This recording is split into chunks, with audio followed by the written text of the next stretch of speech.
ಶ್ರೀ ಗುರುಭ್ಯೋ ನಮಃ. ಓಂ ಶಂಕರಂ ಶಂಕರಾಚಾರ್ಯಂ ಕೇಶವಂ ಬಾದರಾಯಣಂ ಸೂತ್ರ ಭಾಷ್ಯ ಕೃತೌ ವಂದೇ ಭಗವಂತೌ ಪುನಃ ಪುನಃ. ಸರ್ವರಿಗೂ ನಮಸ್ಕಾರ. ಶ್ರೀ ಸ್ಕಾಂದ ಮಹಾಪುರಾಣದ ಕಥೆಗಳ ಸಾಲಿನಲ್ಲಿ 278ನೆಯ ಭಾಗ. ನಿಶ್ಚಂಚಲತೆ, ದೇಹಾರೋಗ್ಯ, ಮೃದು ಭಾಷಣ, ಮಲಮೂತ್ರಗಳಲ್ಲಿ ಸುಗಂಧ, ದೇಹದಲ್ಲಿ ಕಾಂತಿ, ಪ್ರಸನ್ನತೆ, ಮಧ್ಯಮ ಸ್ವರದಲ್ಲಿ ಮಾತು ಇವು ಯೋಗಾಭ್ಯಾಸ ಮಾಡುವುದರ ಪ್ರಥಮ ಚಿಹ್ನೆಗಳು. ಸಮಾಹಿತ ಮನಸ್ಕನು, ಬ್ರಹ್ಮಚಾರಿ, ಬಾಹ್ಯಾಭ್ಯಂತರ ಶುಚಿಯುಳ್ಳವನು, ಜಿತೇಂದ್ರಿಯನು, ಯೋಗವನ್ನು ಸಾಧಿಸಿಕೊಂಡು ಅದರ ಸಹಾಯದಿಂದಲೇ ಮೋಕ್ಷವನ್ನು ಪಡೆಯುವನು.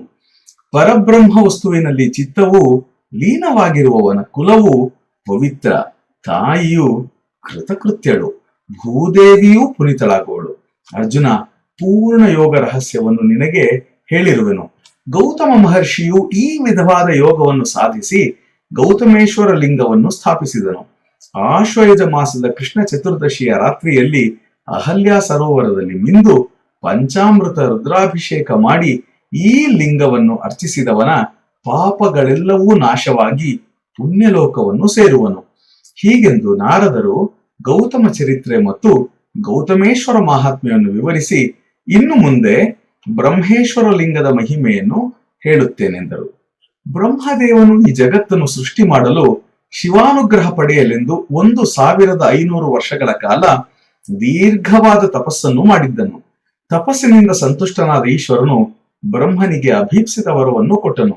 ಪಿತಾಮಹನು ತಾನು ತಪಸ್ಸು ಮಾಡಿದ ಸ್ಥಳದಲ್ಲಿ ಮಹೀನಗರದ ಪೂರ್ವಕ್ಕೆ ಬ್ರಹ್ಮಸರ ಎಂಬ ಸರಸ್ಸನ್ನು ನಿರ್ಮಿಸಿ ಸರೋವರದ ದಡದಲ್ಲಿಯೇ ಬ್ರಹ್ಮೇಶ್ವರ ಲಿಂಗವನ್ನು ಸ್ಥಾಪಿಸಿದನು.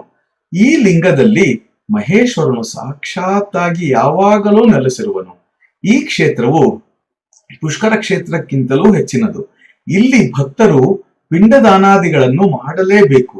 ಕಾರ್ತೀಕ ಪೂರ್ಣಿಮೆಯ ದಿನ ಯಥಾಶಕ್ತಿ ದಾನ ಮಾಡಿದರೆ ಅದು ಅಕ್ಷಯ ಫಲವನ್ನು ಕೊಡುತ್ತದೆ. ಇದರಿಂದ ಅವನ ಪಿತೃಗಳು ಮಹಾಪ್ರಳಯದವರೆಗೂ ತೃಪ್ತಿಯನ್ನು ಹೊಂದುವರು.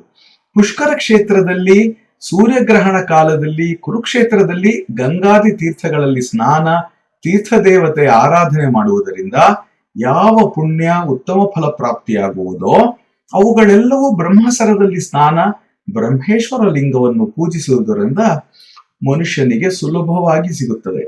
ಪ್ರಾರ್ಥನೆ: ಕ್ಷೇತ್ರದ ಹಿತದೃಷ್ಟಿಯಿಂದ ನಾನು ಮಹೇಶ್ವರನನ್ನು ಪೂಜಿಸಿ ಅವನ ಅನುಗ್ರಹ ಪಡೆದು ಅತ್ಯುತ್ತಮವಾದ ಮೋಕ್ಷೇಶ್ವರ ಎಂಬ ಲಿಂಗವನ್ನು ಸ್ಥಾಪನೆ ಮಾಡಿ ಸನಿಹದಲ್ಲಿಯೇ ಬಾವಿಯೊಂದನ್ನು ನಿರ್ಮಿಸಿದನು.